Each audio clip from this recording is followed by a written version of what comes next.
सत्य कबीर के चरण कमल शिरनाय, जासु ज्ञान दिन कर निकर, ब्रह्म तम देत नशाय। ब्रह्म छुड़ाय पथ विकट को, निकट लखायो नाम। ऐसे गुरु को कीजिए कोटि कोटि प्रणाम।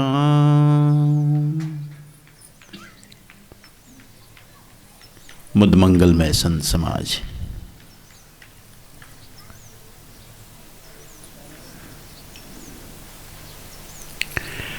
मुक्ति की इच्छा रखने वाले, मुक्ति की चाह में, दुख से छुटकारा की चाह में सत्संग में पधारे सभी जिज्ञासु जीव, मुमुक्षु जीव,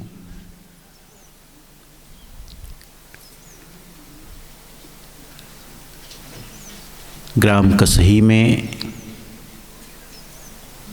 प्रतिवर्षानुसार कार्यक्रम का आयोजन हुआ है। कसही गांव का भी बड़ा नाम है। एक धार्मिक गांव, आध्यात्मिक गांव, सद्गुरु के हंसों का गांव, सात्विक सदाचारी लोगों का गांव। विभिन्न जातियां हैं, विभिन्न मान्यताओं वाले लोग हैं, लेकिन सब में आपस में प्रेम है।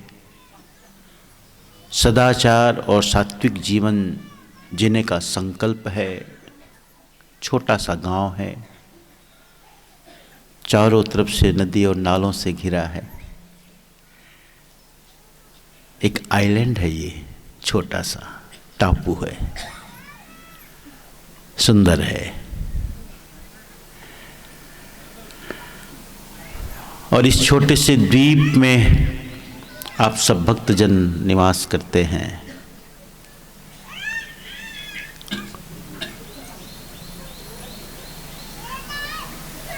मुझे इस कार्यक्रम का निमंत्रण मिला।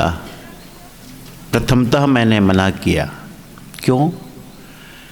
क्योंकि इस गांव में सिर्फ कार्यक्रम में नहीं आता मैं, वर्ष में कम से कम 2 से 3 बार आ जाता हूँ, कभी 4 भी।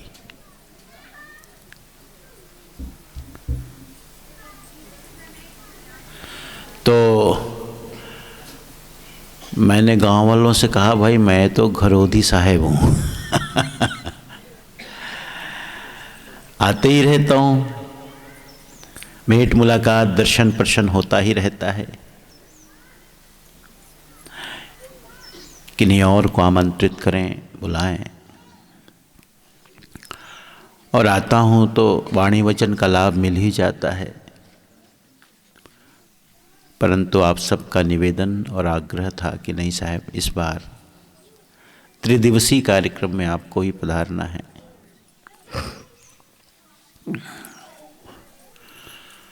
काम भी हमारा यही है। धर्मदास साहब कहते हैं, अब हम भय सतनाम व्यापारी। अब हम भय सतनाम व्यापारी, अब हम भय सतनाम व्यापारी। कहते हैं भाई हम सतनाम का व्यापार कर रहे हैं। थे कभी कुछ और बेचते थे, कुछ और लेते थे, खरीदते थे, बेचते थे। जब से सद्गुरु का नाम रूपी धन मिला, अब नाम बेचने लगे। नाम ले लो भाई नाम, नाम ले लो भाई नाम।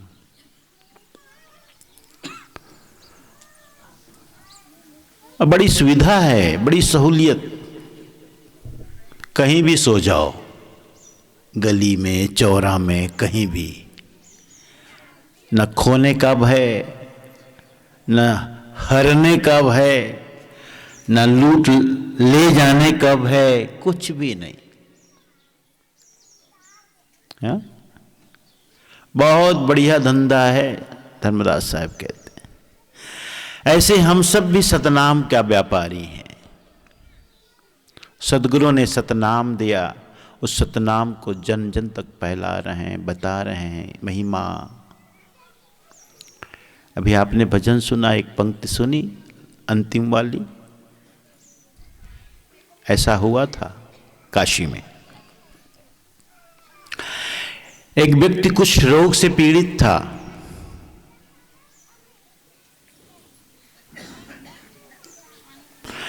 अब उसे लगा कि ये भी क्या जीना, तिरस्कृत, उपेक्षित, घृणित जीवन। गया गंगा जी के किनारे और सोचा आत्महत्या कर लूं, मर जाऊं गंगा में डूबकर। अब जब किसी का ऐसा इरादा हो तो दिखने में भी आ जाता है। व्यक्ति सामान्य नहीं होता, थोड़ा असामान्य होता है। थोड़ा परख लो तो समझ में आता है कि कुछ करने वाला है, अन्य मनस्क है, ठीक ठाक नहीं है, मानसिक स्थिति ठीक नहीं है। सदगुरु का जो शिष्य था, सदगुरु कबीर साहब का, उसने देखा, परखा और जा कर के पूछा क्या बात है, दुखी लगते हो, परेशान हो, चिंतित हो, निराश हो, हताश हो। उसने कहा हाँ ठीक कहते हो, देखो ना मैं कुष्ठ रोग से पीड़ित हूँ और ये रोग ऐसा है कि कोई मुझे अपने पास बिठाता नहीं। किसी के पास मैं बैठूं तो वो दूर चला जाता है, नाक भाव सिकोड़ लेता है। छूत रोग है ये भी कोई जीवन है? इससे तो मर जाना ठीक है, इसलिए मैं मरने के इरादे से आज आया हूं। उसने कहा चिंता ना करो, इरादा छोड़ो, उपाय है। कहे क्या है? कहे गंगा जी में तुम 3 बार सत्य नाम का नाम लेकर डुबकी लगाओ। वह जो कुष्ठ रोग से पीड़ित व्यक्ति था, गंगा जी में कमर तक पानी में उतरा और सत्य नाम भाव से, मन से, शक्ति से, भक्ति से, प्रेम से, लगाव से, जुड़ाव से जब उन्होंने 3 बार डुबकी लगाई तो उसका कुष्ठ रोग ठीक हो गया, सत्य नाम के प्रभाव से, सत्य नाम के उच्चारण से। हाँ? फिर आगे सदगुरु कबीर साहब का जो शिष्य था इस बात को बताया, साहब जी आज एक कुष्ठ रोग से पीड़ित व्यक्ति था, उसे मैंने सत्यनाम की महिमा बताई और उसे कहा कि गंगा में तुम डुबकी लगाओ 3 बार सत्यनाम का नाम लेकर। सचमुच उसका रोग दूर हो गया। कबीर साहब बड़े नाराज हुए, कबीर साहब बड़े नाराज हुए। अब आप सोचते होंगे नाराजगी की तो यहाँ कोई बात नहीं लगती, क्यों नाराज हुए?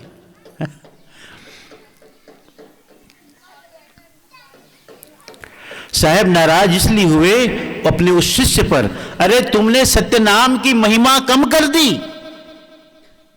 एक बार सत्यनाम के उच्चारण से जब रोग दूर हो सकता है, तुमने 3 बार क्यों कहा?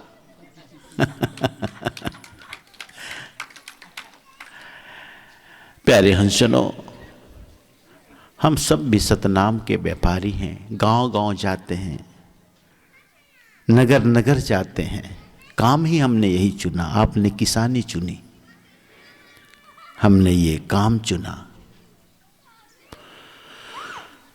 बुराई में थे कल तक, आज आपके बीच आए हैं। ऐसा पावन गांव कसही सदगुरु के हंसों का। प्यारे हंसजनों, साहब कहते हैं कि घर में बहुत झगड़ा है, संतो घर में झगड़ा भारी। घर में बहुत झगड़ा है, रात दिवस मिली उठी उठी लागे, एक ढोटा 5 ढोटा एक नारी। जरा टाइम सेट कर लूं मैं।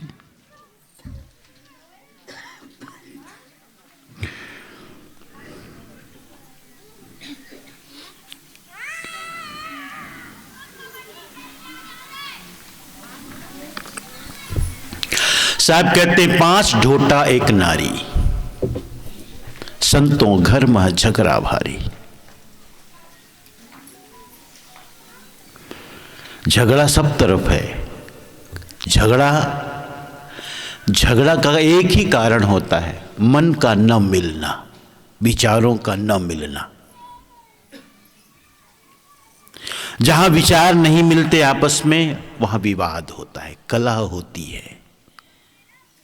कहीं भी देख लो, समाज में, घर में, परिवार में, देश में, मन एक जैसा नहीं है, अलग अलग विचार है, तो वहां झगड़ा होगा।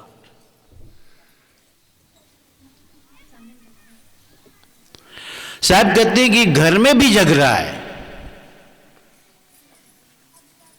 और जब घर में झगड़ा कहते हैं तो घर का झगड़ा ही नहीं, जो हम घर में रहते हैं 5 सदस्य 10 सदस्य रहते हैं, आपस में जो झगड़ा है उसकी तरफ साहब का इशारा नहीं है। वो कहते हैं अपने भीतर जो ये जो शरीर रूपी घर है, इसमें बहुत झगड़ा है, विवाद है।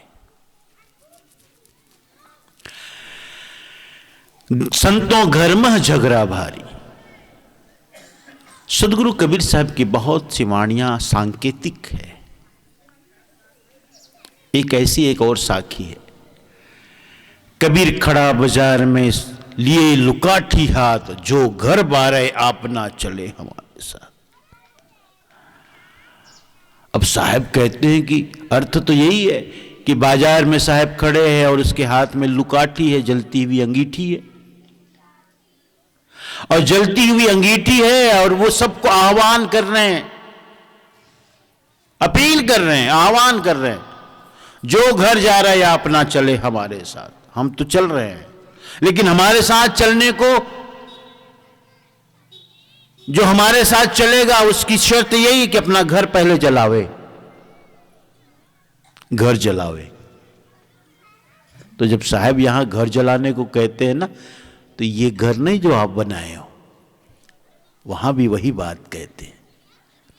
जो शरीर के भीतर, मन के भीतर, जो शरीर के भीतर जो घर, यानी शरीर में एक घर है।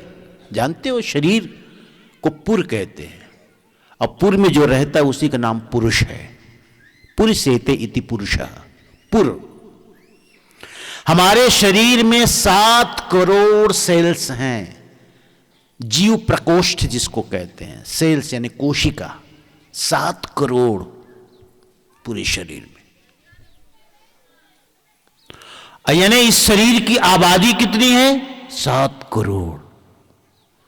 छोटा मोटा ये गांव नहीं, ये तो नगर है। नगर भी नहीं, महानगर है। तुम्हारे राजनांदगांव की इतनी आबादी ना होगी, लाखों में होगी।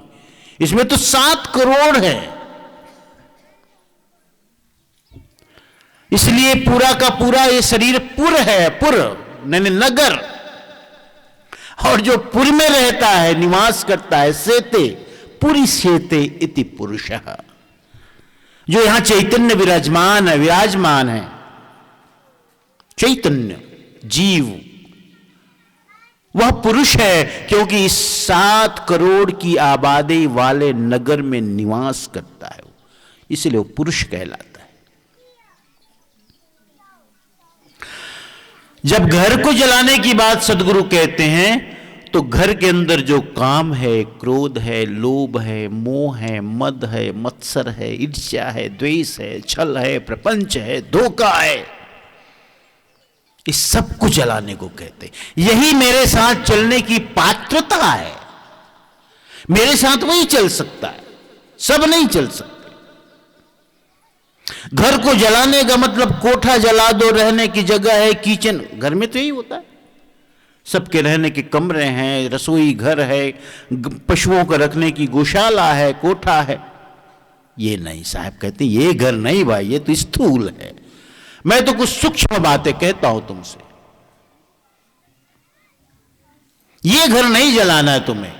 घर जलाना है जो हमारे अंदर काम क्रोध आदि जो शत्रु रूप में हैं, षड रिपु हैं, इन्हें जलाओ, इन्हें नष्ट करो। इन्हें जलाकर ही तुम मेरे साथ जाने के योग्य बनोगे। ऐसे जब साहब कहते हैं कि घर में झगड़ा भारी, क्या करूं, जीव आत्मा जैसे बेबस होकर के किसी से कह रहा हो, बता रहा हो, क्या करूं भाई, बहुत झगड़ा है घर में। अब क्या झगड़ा कौन कौन करने वाले? कहते संतों घर में झगड़ा भारी, रात दिवस मिली उठी उठी लागे 5 ढोटा। ढोटा, ढोटा माने पुत्र, बेटा, और एक नारी, कुमति रूपी नारी। एक नारी है, एक पत्नी है, और ये 5 पुत्र है। इन लोगों ने मेरा जीना मुहाल कर दिया, बेहाल कर दिया। और क्यों? क्योंकि न्यारो न्यारो भोजन चाहे 5 अधिक सवादी। ये जो 5 हैं, इनको सबको भोजन चाहिए, और भोजन भी अलग अलग। किसी का कोई भोजन, किसी का कोई भोजन, किसी का कोई भोजन, क्योंकि 5 विषय हैं और उसके 5 इंद्रिय हैं, है ना, और उसके 5 विषय हैं। 5 इंद्रिय और 5 विषय हैं, और सब अपने अपने विषयों की तरफ इंद्रियां खींचती हैं। नाक है, अच्छी खुशबू सूंघना चाहती है। जिह्वा है, अच्छा रस लेना चाहती है। नेत्र है, सुंदर चीजें देखना चाहती है। कान सुनना चाहता है। ये जो 5 ज्ञानेंद्रियां हैं, यही हमारे पुत्र हैं, 5 पुत्र, और एक कुमति रूप नारी। मन की 2 प्रवृत्ति होती है, एक अच्छी और एक बुरी, एक कुमति और एक सुमति, ये 2। इसलिए शास्त्रों में भी प्रमाण आता है कि मन, शंकराचार्य जी ने एक जगह कहा, मन एव मनुष्यानाम कारणम बंध मोक्षयो, बंधाय विषयासक्तम मुक्ते निर्विषयम मनः। कहते कि मन ही मनुष्य, मन एवं मनुष्यानाम कारणम बंध मोक्षयो, बंधन और मोक्ष का कारण भी, कारण दोनों मन है। बंधना है तो विषयों में आसक्त हो जाओ, और मुक्त होना है तो विषयों से विरत हो जाओ। मुक्ते निर्विषय मन, निर्विषय हो जाओ, विषयों से रहित हो जाओ। ये मन का स्वभाव। साहब ने भी कहा है कि मन ही से बंधन, मन ही से मुक्ति, मन ही का सकल विलासा है। ये मन है, मन साधन भूत है, साधन रूप है। तो हमारे मन की 2 प्रवृत्ति है, एक कुमति है, एक सुमति है। एक हमें ले जाती है अच्छे कार्यों की तरफ, प्रवृत्त करती है, और एक है बुरी चीजों के प्रति, बुरे कार्यों के प्रति। याज्ञवल्क्य की 2 पत्नी थी। एक का नाम था कात्यायनी, दूसरे का नाम था मैत्रेयी। ये उपनिषद की कहानी है। भारद्वाज की बेटी थी कात्यायनी, और मित्र ऋषि की बेटी थी मैत्रेयी। तो ये 2 जो उनकी पत्नी थी, दोनों का स्वभाव बिल्कुल विपरीत। बिल्कुल जैसे हमने अभी कहा कि मन की 2 प्रवृत्ति होती है, कुमति और सुमति, ऐसे ही कुछ। मैत्रेयी तो मित्र की तरह थी, और कात्यायनी सांसारिक भोगों के प्रति उसकी आसक्ति थी। याज्ञवल्क्य बड़ा पंडित था, बहुत बड़ा पंडित, ज्ञानी। शब्दों की इतनी पकड़ थी, इतनी गहरी पकड़ थी कि कहीं भी शास्त्रार्थ होता था, पहले से तय होता कि सिर्फ याज्ञवल्क्य ही जीतेगा। एक बार जनक ने कहा, घोषणा की कि 1000 गौएं हैं। उसने खड़ी कर दी अपनी गौशाला में 1000 गौएं, और सब गौओं के सींग पर सोना मढ़ा हुआ है, और गले में और हीरे जवाहरात की माला, और पीठ पर बड़े ही कीमती वस्त्र, सब गौओं में। यानी एक एक गौएं लाखों लाखों की। शर्त एक कि जो शास्त्रार्थ में जो जीतेगा वो इसे हाँक के अपने ले जाए, अपने आश्रम ले जाए, घर ले जाए। दुनिया भर से लोग आए, सब जगहों से आए। पहली बात समझना इसमें, पहली बात, ये जितने लोग आए थे कोई ज्ञानी नहीं थे। प्रसंग में ज्ञानी शब्द का प्रयोग है, लेकिन ज्ञानी नहीं थे। क्योंकि जो ज्ञानी होगा कभी प्रतियोगिता में भाग नहीं लेता। जो ज्ञानी होगा उससे प्रतियोगिता से क्या मतलब, वो क्यों करेगा क्यों जीत और हार में उसकी रुचि होगी। कभी मालूम है आपको, एक बाबा जी आते थे, अब तो कहीं और जगह है वो, तो इसको नीचे स्क्रॉल चलता था, नीचे स्क्रॉल में लिखा रहता था कि शास्त्रार्थ कर ले, नहीं तो अपने को हार मान ले। आप समझ रहे होंगे मैं किसको कह रहा हूं। आज का लोग लंबे समय से कहीं और जगह रह रहे हैं। कुछ लोग आते थे मेरे पास, अब तो काफी उनके चेले चपाटे इधर बन गए हैं लोग, बड़े विद्रोही भी हैं उनके सब चेले जो हैं। तो मेरे से कभी कोई पूछने आता तो मैं कहता कोई ज्ञान नहीं है, कुछ नहीं है उसके अंदर। जिसको अभी भी जीत हार में इतनी रुचि है वो मन के अधीन है, वो मन के अधीन है, मन के पार नहीं है। मैं जीत जाऊं, जीत करके क्या कर लोगे, क्या तीर मार लोगे तुम। अध्यात्म की परम ऊंचाई में कोई जीत नहीं, कोई हार नहीं।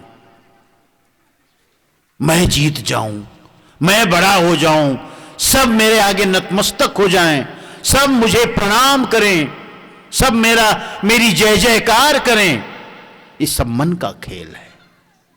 साहब ने सदा कहा मन के पार जाओ, उन्मनी रहनी साहब ने बताई, मन से पार की बात कही। ज्ञानी आए लेकिन ज्ञान की बात नहीं थी, क्योंकि ज्ञानी कभी प्रतियोगिता में भाग नहीं लेता। क्योंकि साहब कहते हैं ना, हीरा पायो गांठ गठियायो, बार बार वाको क्यों खोले, मन मस्त हुआ तो क्यों बोले। सोचो ना आप, अरे जब पा लिया तो उसे बताने की, प्रदर्शन करने की जरूरत है। पा लिया तो पा लिया, बस जान लिया। हा? जो जान लिया उसे बताने की जरूरत, प्रदर्शन तो वही करता है जो चाहता है मैं प्रदर्शन करूं, लोग जाने, मुझे सम्मान करें, मेरी इज्जत करें, जाने कि मैं बहुत बड़ा ज्ञानी। तो पहली बात तो ज्ञानी कोई आए नहीं वहां। याज्ञवल्क्य बहुत बाद गए, अपने शिष्यों से कहा अरे सब गौएं ले जाओ, ले जाओ। क्यों, बेचारी धूप में खड़ी है, थक गई हैं, जीतना तो तय है मेरा। राजा जनक के बाद जची ने उसने उसे भी आश्वस्त कर दिया, चिंता ना करो, प्रतियोगिता आगे पीछे हो जाएगी, पहले इसे जाने दो, विजेता मैं ही हूं, यह जान लो आप। इतना भरोसा था उसे अपने पांडित्य पर, इतना बड़ा पंडित था याज्ञवल्क्य। और सच में यही हुआ, गायों को उसने पहले ही भेज दिया, जीत करके गया। सब कुछ था उसके पास, सब होने के बाद भी उसके मन में यह भाव जगा एक दिन कि सब तो मेरे पास है, सब जीवन की सारी सुविधाएं मौजूद है। दोनों पत्नियों को बुलाया उसने, ऐसा है अब मैं वन को जाना चाहता हूं, वानप्रस्थ होना चाहता हूं। वन को प्रस्थान का मतलब है वानप्रस्थ। हमारे हिंदू धर्म में 4 आश्रम की बात कही जाती, ब्रह्मचर्य, गृहस्थ, वानप्रस्थ, संन्यस्त। ब्रह्मचर्य के बाद गृहस्थ और गृहस्थ के बाद 50 के बाद वानप्रस्थ, वैसे भी 50 के बाद जो आगे की संख्या है उसमें वन शब्द आता भी है।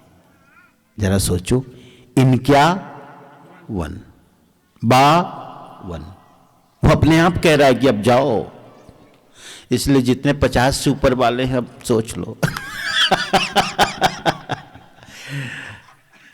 सोचने की समय आ गया है, रमेश जी को कह रहा हूं।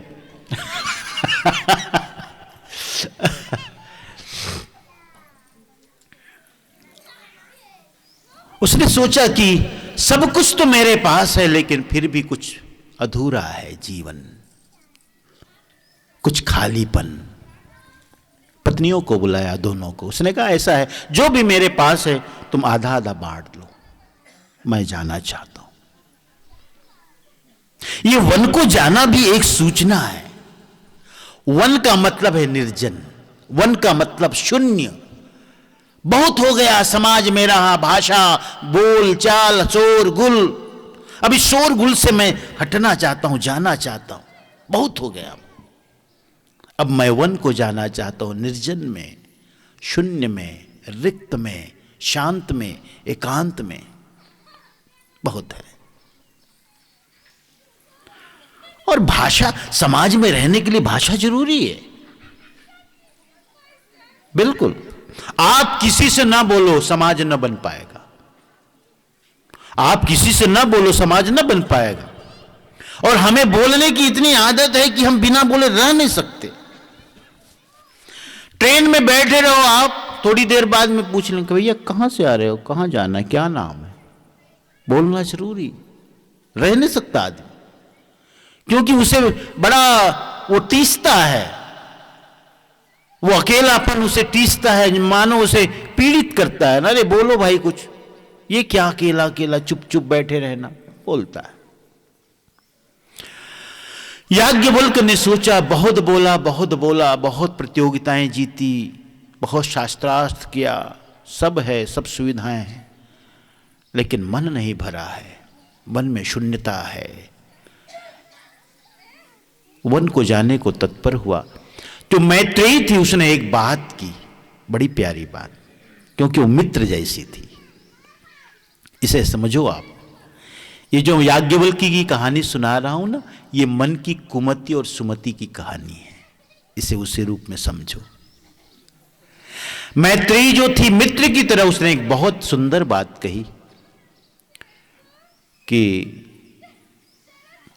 पति श्रेष्ठ, एक बात बताओ, ये पूरी पृथ्वी धन से पूर्ण हो जाए, सब सुविधाएं मेरे पास हो जाए, सब कुछ हो जाए, तो क्या मैं अमर हो जाऊंगी? ये देखो, ये मन की जो अच्छी प्रवृत्ति है वो इस तरह का सवाल करती है। कात्यायनी आधा पाकर तो बहुत खुश हो गई, ऐशो आराम की जिंदगी, कोई कमी नहीं। लेकिन मैत्रेयी ने सवाल उठाया, क्या मैं ये सब कुछ पा करके मैं अमर हो जाऊंगी? तब याज्ञवल्क्य ने कहा कि मैत्रेयी, तू बहुत अच्छी बात कह रही है। एक बात ध्यान में रखो कि सब कुछ हो करके भी तुम अमरत्व को प्राप्त नहीं कर सकती। उसी अमरत्व के लिए तो मैं जा रहा हूं। कहे, तब जब तुम जा रहे हो तो मुझे क्यों देते हो? तुम जिसे पाना चाहते हो उसे मैं भी पाना चाहती हूं। क्या हुआ? अरे रथ है, कोई रथ पर सवार होकर के कब्रिस्तान में गया, कब्र में गया, और कोई पैदल ही गया, गया तो आखिर कब्र में ही। मैं तो ऐसा कुछ चाहती हूं कि मुझे कब्र में ही जाना ना पड़े, मरना ही ना पड़े। जैसे साहब कहते हैं ना, मरते मरते जग मुआ, मुए न जाना कोई, ऐसा होए कि न मुआ कि बहुरी न मरना। चाहे रथ में सवार होके जाओ, चाहे पैदल ही चले जाओ, चाहे 4 लोग उठा के ले जाएं, कब्र में ही तो जा रहे हो, मर ही तो रहे हो। एक दिन सबकी तो वही गति है। फिर याज्ञवल्क्य ने बहुत अच्छी तरह उसे समझाया ऐसे ही हमारे मन की स्थिति है, हमेशा द्वंद्व रहता है। मन का मतलब ये द्वंद्व, मन हमेशा द्वंद्व में जीना चाहता है। दो, एक से वो तृप्त नहीं होता, दो चाहता है, अनेक चाहता है। मन का स्वभाव है ये। हमेशा एक कथा याद आती है। एक अदालत में चोर की पेशी हुई। चोर की पेशी हुई, अपराध सिद्ध हो गया। चोर ने भी स्वीकार कर लिया कि मैंने चोरी की है। जो न्यायाधीश था, जज था, बड़ा दयावान था।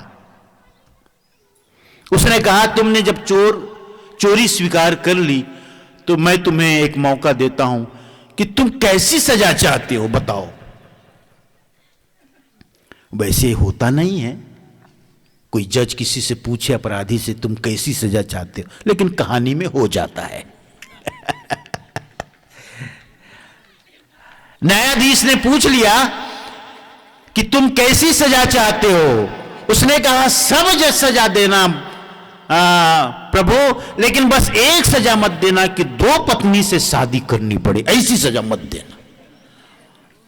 उसने कहा 2 पत्नी से शादी करनी पड़े, ऐसी सजा मत देना, क्या मतलब है? अरे उसी का तो परिणाम है, ये जो मुझे सजा मिल रही उसी का परिणाम है। हुआ यूं कि जहां मैं चोरी करने गया था उसकी 2 पत्नी थी, एक ऊपर रहती थी, एक नीचे रहती थी। मैं वहां चोरी करने चला गया। अब जब चोरी करने चला गया तो बेचारा पति 20 सीढ़ी में, ऊपर वाली ऊपर खींचे, नीचे वाली नीचे खींचे, और इस तरह की दोनों के झगड़े में पूरी रात बीत गई और मैं बेचारा नाहक इनके झगड़े में मैं फंस गया। उस दिन मुझे समझ में आया कि नहीं, कुछ भी हो 2 पत्नी की नहीं, 2 पत्नी नहीं। ये हमारे मन की स्थिति है। कुमति बुराई की तरफ ले जाती है, वो भी खींचती है। सुमति हमें अच्छे मार्ग की तरफ ले जाना चाहती है, हा? लेकिन कहते हैं साहब, आगे कहते हैं, संतों घर में झगड़ा भारी, रात दिवस मिली उठी उठी लागे, 5 ढोटा 1 नारी। 5 पुत्र हैं, 5 बेटे और एक वही कुमति रूपी नारी। इनने मेरा जीना मुहाल कर दिया। जीव मानो बेबस होकर के कह रहा है, सुना रहा है किसी, क्या करूं, मेरी स्थिति बड़ी दयनीय है। न्यारो न्यारो भोजन चाहे 5 अधिक स्वादी। सबको अलग अलग अलग अलग भोजन चाहिए। 5 विषय हैं और 5 इंद्रियां हैं और 5 विषय हैं, सबके अलग अलग भोजन। हमारे संत जन उपदेश कभी करते हैं, सुनने को मिलता है कि भाई 5 एक एक विषय को ग्रहण करने का इतना बड़ा परिणाम कि लोग जीवों को जान से जाना पड़ता है। एक श्लोक कहते, कुरंग मातंग पतंग भृंगा मीना हता पंच भिरेव पंच, एक प्रमाथि सकथम न हन्यते यह सेवते पंच भिरेव पंच। कहते कुरंग, मातंग, पतंग, भृंग, ये 5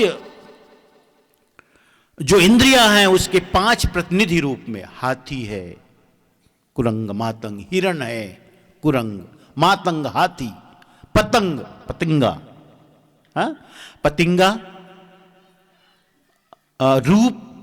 रूप सौंदर्य को देखकर, यानी जैसे आप जानते हो कि बारिश के दिनों में लाइट जलती रहती तो पतंगे आते, दिया जलता होता है, पतंगा आता है, उड़ उड़ करके अपने पंखों को खो देता है, अंत में मर जाता है।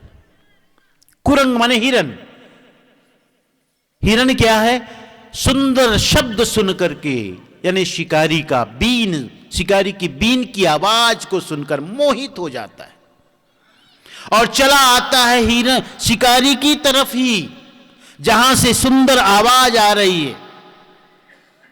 कर्ण प्रिय आवाज आ रही है, मोहित हो जाता है उस बीन की आवाज में, और हिरन शिकारी के हाथों पकड़ा जाता है। मातंग स्पर्श सुख के कारण, शब्द सुख के कारण कुरंग और स्पर्श सुख के कारण मातंग, यानी हाथी को पकड़ना होता है तो नकली हथनी बनाई जाती है, नीचे गड्ढा खोद दिया जाता है और वो हाथी पकड़ा जाता है।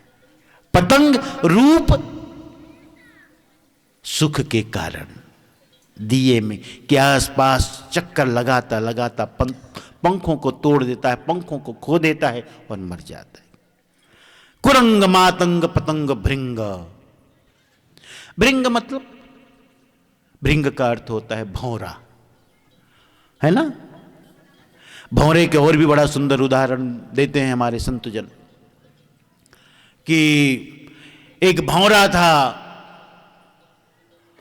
और कमल के पुष्प पर बैठा, कमल के पुष्प का रस ले रहा था, और रस लेता लेता कब शाम हो गई उसे पता ही नहीं चला। शाम हो गई, जब शाम हो गई तो सोचा चलो शाम हो गई, अब तो ये कमल की पंखुड़ियां मुझे घेर ली, बंद कर ली, कोई बात नहीं, सुबह तो होगी, कल सूरज उगेगा, सुबह होगी और मैं यहां से निकल भागूंगा, चला जाऊंगा।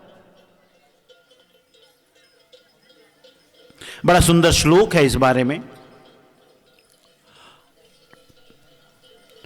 लेकिन सुबह जब सुबह होती है तो सुबह सुबह एक हाथी आता है, तालाब में प्रवेश करता है और अपनी शुंड में कमल नाल को पकड़कर उसे ग्रास बना लेता है। तो कुरंग मातंग पतंग भृंगा, मीना मछली, स्वाद के कारण। और अब सभी जानते हो, सभी जगह देखने को मिलता है, जो मांसाहारी लोग हैं वे नदी में, नालों में, तालाब में गरी डालते हैं, बंसी डालते हैं, और उस बंसी में या तो जो भी चारा डालते हैं, आटा है या कुछ भी है, कीड़े मकोड़े जो भी। तो जैसे मछली है स्वाद के लोभ से जान से जाती है, भौरा क्या शब्द स्पर्श रूप रस गंध के सुख के कारण जान से जाता है। ऐसे ही कुरंग है क्या, शब्द सुख के कारण, स्पर्श सुख के कारण, शब्द स्पर्श रूप सुख के कारण।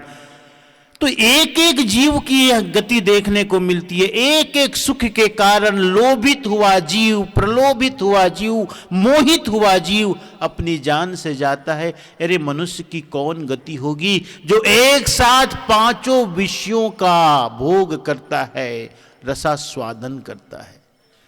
इसलिए कहते कुरंग मातंग पतंग भृंगा मीना हता पंच बिरेव पंच एक प्रमाथि सकथम नहन्यते यह सेवते पंच भीरेव पंच। जो पांचों के पांचों का जो सेवन करता है उसकी क्या गति होगी। प्यारे हंसनों, तो यह जो हमारा मन है उसकी दो गति यानी दो प्रवृत्ति, एक अच्छी एक बुरी। बुरी जो कुमति रूप है इसकी प्रवृत्ति का, वह जो कुमति रूप है सदा हमें बुरे कार्यों के लिए खींचती है, प्रेरित करती है। लेकिन हमें साहब कहते हैं आगे, न्यारो न्यारो भोजन चाहे पांचों अधिक सवादी। कोई काहू का हटा ना माने, कोई किसी की बात सुनता है नहीं, सबको चाहिए पहले मैं। कोई धैर्य नहीं, कोई इंतजार नहीं, प्रतीक्षा नहीं, भैया तू पहले कर ले, कोई रुकने वाला नहीं। जैसे कभी कभी आप देखो कोई चीज बंट रही हो कहीं तो कितने दावेदार हो जाते हैं और उसमें इतनी भीड़ हो जाती। मुझे स्मरण आता है जब हम लोग प्राकट्य महोत्सव में पूरी रात चौका आरती होती और अंतिम में प्रसाद बांटना होता है, मैं तो समझ ही नहीं आता क्या करूं। सबको जाना है, गाड़ी पकड़नी है, एक ऐसा हाथ बढ़ाओ तो उसको 10 लोग पकड़ने को तैयार, मुझे दो साहब, मुझे दो। हाँ? ऐसे ही जो लोग हैं, ये जो इंद्रियां हैं, कोई किसी की सुनता ही नहीं, किसी की सुनती ही नहीं, सब अपने अपने विषय की तरफ अग्रसित होती हैं, अग्रगामी होती हैं, लेना चाहती हैं, रस लेना चाहती हैं, कोई किसी की बात सुनता नहीं। यानी आप कोई नियम नहीं, कोई संयम नहीं, अनुशासन नहीं, कोई काहू का हटा न माने आप ही आप मुरादी। तो साहब ने एक उपाय बताया, क्या कहते? दुर्मति केर दोहागिन मेटो ढोटई चांप चपेरे। कहे कि दुर्मति जो रूप है, कुमति रूप नारी है, उसे अपने चित्त से उतार दो, चित्त से उतार दो, उससे विमुख हो जाओ, उसके प्रति जरा तटस्थ हो जाओ, उसको महिमा मत दो, उसे महत्व मत दो, तटस्थ हो जाओ, उसकी सुनो मत, उसकी मानो मत। और ये जो पांचों बेटे हैं उस पर जरा लगाम रखो, थोड़ा डांट के रखो, ढोटई चांप चपेरो, इसको जरा दमन करो, दबा के रखो, इसको समझा के रखो, नहीं ऐसा नहीं करना। ये साहब ने उपाय बताया। प्यारे हंसजनों, ये जो मन की जो प्रवृत्तियों के बारे में मैंने बताया, लेकिन साहब ना दोनों, ये नहीं है कि साहब कुमति के लिए तो कहते हो और सुमति की प्रशंसा करते हो, नहीं, तो वो तो मन की दोनों प्रवृत्ति से पार जाने की बात करते हैं। अब ये सत्य भी है। जैसे शुभ और अशुभ कर्म होता है, जैसे पाप और पुण्य होता है। अब ये बात ठीक है, शुभ कर्म कोई कर रहा है तो ठीक है, लेकिन शुभ कर्म का भी संस्कार लगता है। अरे जंजीर चाहे सोने की हो चाहे लोहे की, काम बांधने का ही करती है। ऐसे ही कर्म चाहे शुभ हो या अशुभ हो, अशुभ तो बांधता ही बांधता है, शुभ कर्म भी बांधता। शुभ का मतलब पुण्य की आशा, स्वर्ग की आशा, नाम की आशा, प्रसिद्धि की आशा, ये भी बांधती है। तो ये बांधने का काम करती। साहब कहते कि तुम दोनों से, शुभ और अशुभ दोनों से परे हो जाओ, पाप और पुण्य दोनों से परे हो जाओ, कुमति और सुमति दोनों से परे हो जाओ। कभी आपने एक चीज देखी होगी, ये आपके जीवन का है, प्रैक्टिकल है। कभी खेतों में जाते हो तो आपके पैरों में कांटा चुभ जाता है ना, कांटा चुभता है। तो उस कांटा को निकालने के लिए क्या करते हो? एक और दूसरा कांटा उपयोग में लेते हो ना। तो जो कांटा चुभा है उससे दूसरे कांटा का उपयोग करके उस कांटे को निकाल लेते हो। लेकिन जिस कांटे से निकाले हो दूसरे कांटे को जो चुभा था, अरे तुम्हारी बड़ी महिमा भाई, बड़ा उपकार, तुमने मेरा कांटा निकाला, तो उसको सहेज के नहीं रखते, दोनों को फेंक देते हो। ऐसे ही साहब कहते हैं ये सुमति और कुमति, सुमति ठीक है, सुमति के माध्यम से तुम कुमति को दबा दो, लेकिन अंत में तुम्हें सुमति को भी छोड़ना पड़ेगा, क्योंकि सुमति भी बंधन का कारण है। मन से ही परे हो जाओ। साहब तो कहते अंत में, कहे कबीर सोई जन मेरा जो घर की रारी निबेरे। भैया वही मेरा है, मेरे लिए प्रिय है, मेरा अपना है, जो घर का झगड़ा निपटा देवे। हाँ? कितनी अच्छी बात कहते साहब, जो घर के झगड़ा निपटा दे, वस्तुतः वही वीर है। जो इंद्रियों पर विजय प्राप्त कर लिया वही वीर है, वही सपूत है, वही अच्छा है, वही शिष्य है, वही साधु है, वही संत है, साधक है। कहें कबीर सोई जन मेरा जो घर की रार निबेरे। सदगुरु कबीर साहब ने इसलिए कहा, मन को समझो भाई, मन की प्रवृत्तियों को समझो। मन साधन रूप है, मन से ही होता है। पाप भी होता है, पुण्य भी होता है, शुभ भी होता है, अशुभ भी होता है। लेकिन अंत में तुम मन को भी तुम्हें फेंकना होगा, मन से पार जाना होगा। क्योंकि मन क्या है? शरीर, सूक्ष्म शरीर में मन का भी नाम आता है।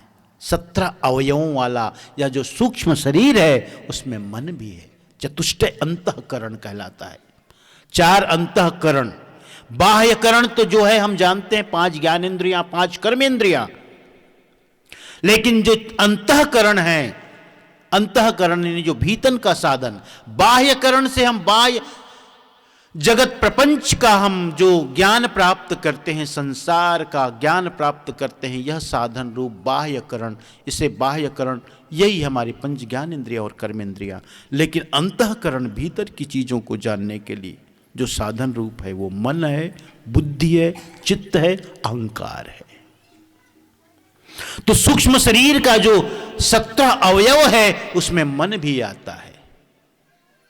इसलिए मन भी मरण धर्मा है। मन अविनाशी तत्व नहीं है, मन मरण धर्मा है। और मुक्त स्थिति में मन से भी हमें ऊपर उठना पड़ेगा। ऊपर उठे हुए बिना हम मुक्त नहीं हो सकते। यानी मुक्त का मतलब है मन से मुक्ति। मन का मतलब जगत। मन का यदि आप चिंतन करो तो पाओगे कि मन और कुछ नहीं है, जगत ही है मन। मन और जगत कोई अंतर नहीं। मन है तो जगत है, मन है तो संसार है। मन से ही संसार और जगत निर्मित होता है, मन से ही व्यवहार, मन का ही फैलाव है, मन का फैलाव है। एक बार ऐसा हुआ, एक गुरु मरने को हुआ, अंतिम समय था, तो अपने शिष्य से, उसके शिष्य ने कहा, गुरुदेव आप मरने को हो, अंतिम समय है, आपने जीवन जिया है, कुछ ऐसी युक्ति, कुछ ऐसा ज्ञान, कुछ ऐसी ज्ञान की बातें एकदम सार रूप मुझे काम आ जाए, कुछ बताते जाओ।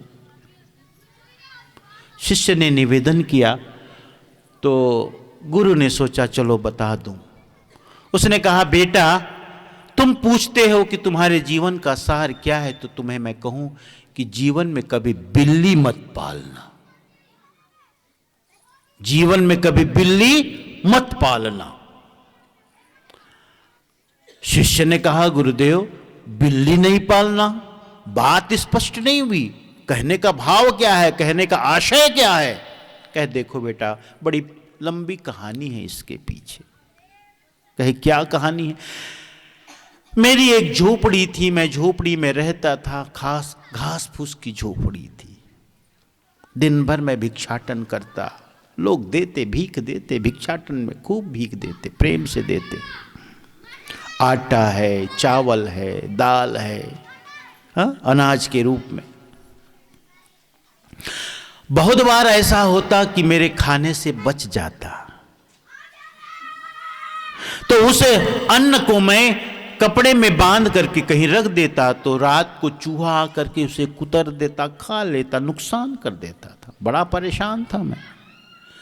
तो मैंने लोगों से बातें की, तो उन लोगों ने मुझे सलाह दी, ऐसा करो ना संत जी, एक बिल्ली पाल लो ना, झंझट छूटे। तो मैंने एक बिल्ली पाल ली। जब मैंने बिल्ली पाल ली तो चूहे से तो बचाव हो गया। अब बिल्ली जब पाल ली तो चूहे, अब कहोगे भाई चूहा आना बंद हो गया धीरे धीरे, कितना हमें क्या करे, लेकिन बिल्ली तो है। तो बिल्ली के लिए भोजन क्या करूं? तो बिल्ली के लिए बाद में मुझे दूध लाना पड़ता था आसपास से, पड़ोस से।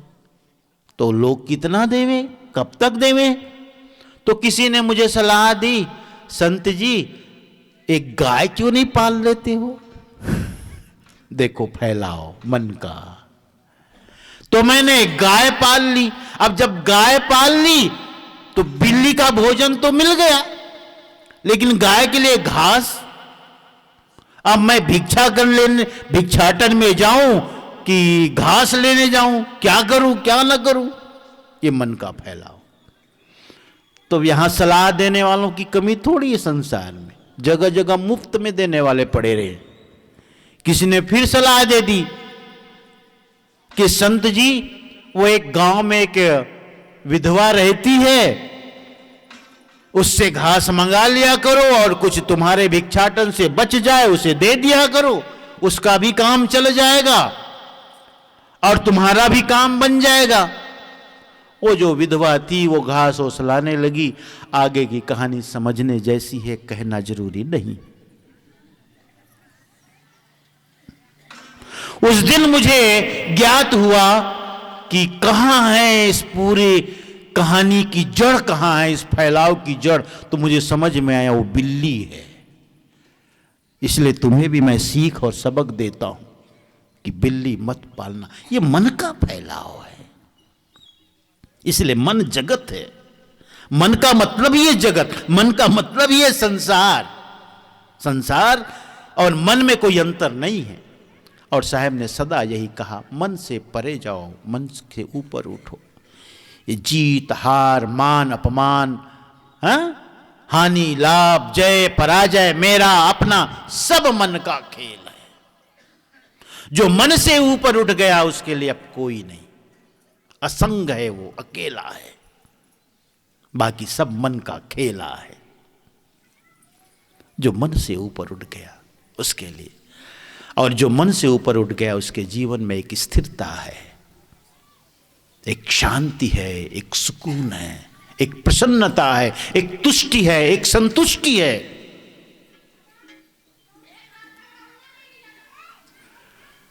इसलिए आप कभी किसी किसी संत को देखना, उसमें बात देखने को मिलती है। मुझे बहुत अच्छे लगते हैं ऐसे संत। क्या हुआ, बड़े महंत नहीं हैं, बड़े आश्रमधारी नहीं हैं। कभी ऐसे संत आ जावें, आश्रम में ही आ जाए, तो मैं उनकी कदर करता हूं, कहना भी ठीक नहीं। उनके प्रति मेरा एक मान सम्मान बढ़ जाता है, संत है। और ऐसे कभी कभी ऐसे संतों को हम इग्नोर भी कर देते हैं।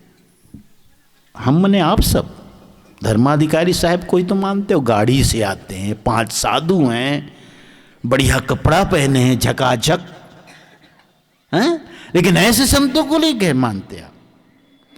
इसलिए साहब ने कहा, धर्मदास साधु मम नामा, साधुन माही करूं विश्यामा। जब खोजहु तब संतन माही, अंते खोजहु पई हो नाई। इसलिए मैं आपसे भी कहता हूं, संत के भेष में कोई आए, मान रखना उसका। अपने कर्म से वो गिरा हुआ है, वो जाने। संत के भेष में यदि आपने उसकी सेवा की तो उसके फल में कहीं कोई भिन्नता नहीं होगी। वही फल मिलेगा जो किसी संत की आपने सेवा की, चाहे वो चोर ही क्यों ना हो। इतनी बड़ी महिमा सदगुरु ने दी संतों के लिए, संतों को। इसीलिए हमारे कबीर पंथ में संतों का इतना मान है, सम्मान है। कहीं भी कोई संत किसी भक्त के घर जाता है तो कहता है, आज घड़ी मेरो आनंद की सदगुरु आए धाम। इसलिए हम अपने महंत साहब को, अपने आचार्य साहब को, धर्माधिकारी साहब को जब पूजा में बैठते हैं तो भेद नहीं करते, अभेद रूप से सदगुरु बैठे हैं, साहेब बैठे हैं, साक्षात। यही भक्ति है कबीर पंथ की। जीव दया आत्म पूजा, सदगुरु की भक्ति देव नहीं दूजा। प्यारे हंसनो, तो ये साहब का ये पद मैंने आपको श्रवण कराया। क्या संतों घर में झगड़ा भारी, बहुत झगड़ा मचा हुआ है। जो इस घर के झगड़ा को निपटावे, निपटाने के लिए ये सत्संग का आयोजन है।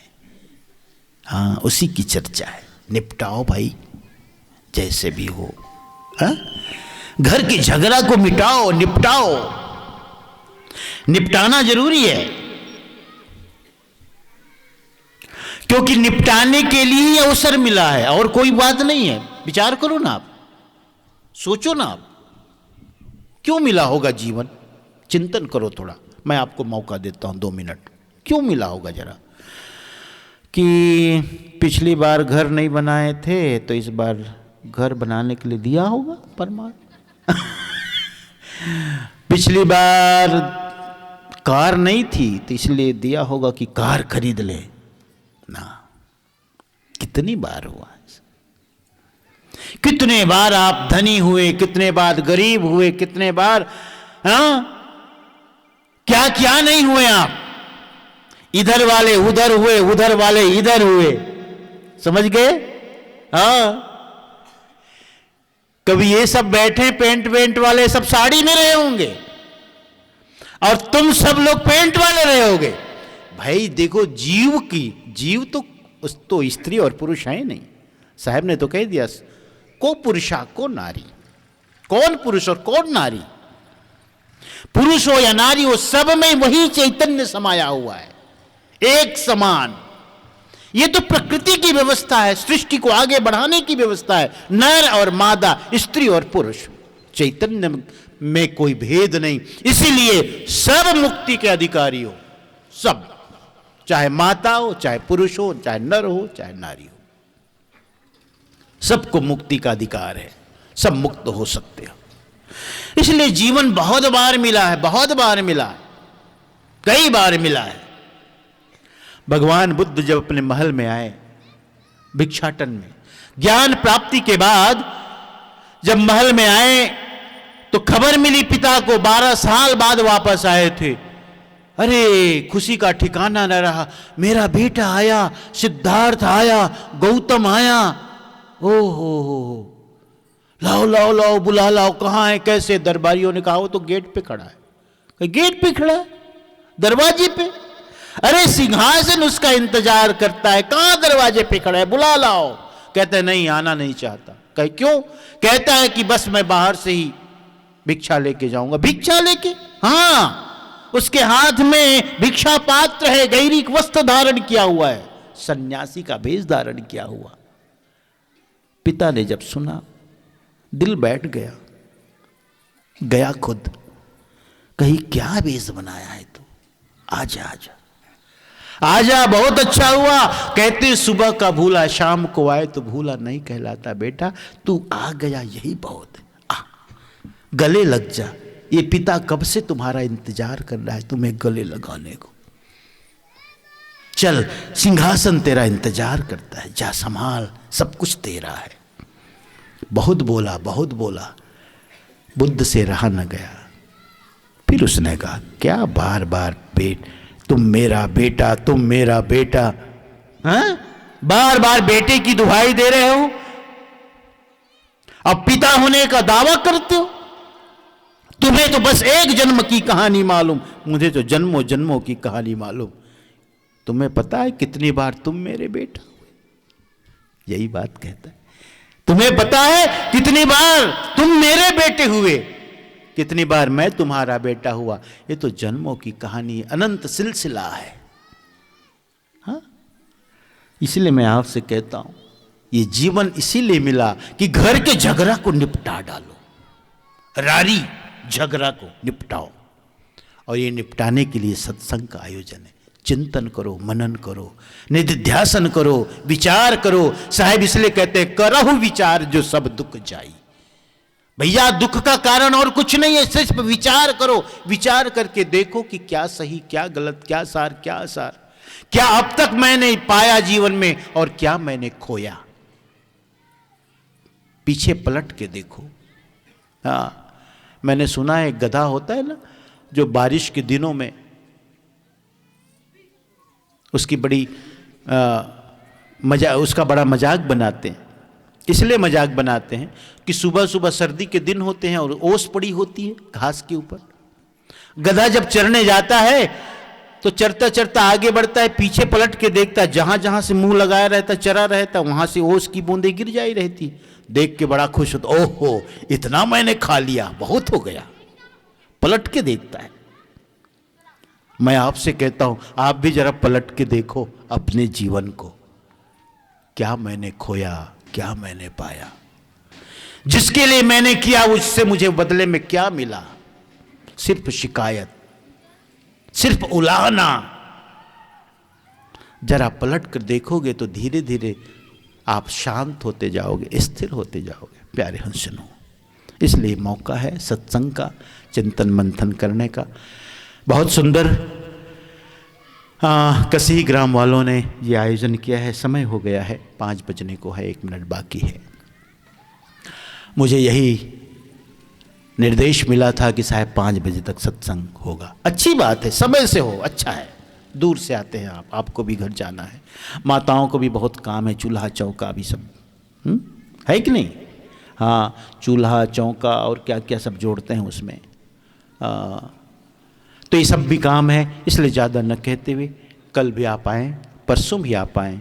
और कसी का सत्संग तो बड़ा दूर दूर तक इसका नाम है, लोग आते हैं, निष्ठावान श्रद्धावान लोग आते हैं। हाँ, और यहाँ आकर के सुनते हैं। ठीक, इन्हीं शब्दों के साथ सत्यनाम बंदगी साहिब। शाहिद